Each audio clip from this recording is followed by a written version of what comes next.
అదే సమయంలో ఈరోజు దేశంలోని 12 ప్రాంతాల్లో పారిశ్రామిక కారిడార్లు ఏర్పాటు చేస్తున్నారు. మన దగ్గర 3 కారిడార్లు వచ్చాయి.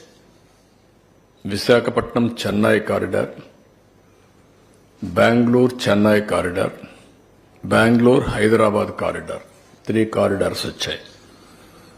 కేంద్ర ప్రభుత్వం 28,602 కోట్ల రూపాయలు ఈ కారిడార్లో ఖర్చు పెట్టడానికి 12 ప్లేసెస్లో డబ్బులు అలొకేట్ చేశారు, ముందుకు వచ్చారు. ఇక్కడ ఉద్యోగాలు ఉపాధి కల్పించాలనేది మెయిన్గా. అదే మరి ఎలక్ట్రిక్ వాహనాలు కానీ లేకపోతే హార్డ్వేర్, ఎలక్ట్రానిక్స్ ఇవన్నీ చేయడం కోసం ముందుకు వచ్చారు.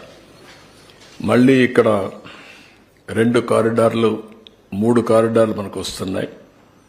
ఒకటి కడపలో కొప్పర్తి,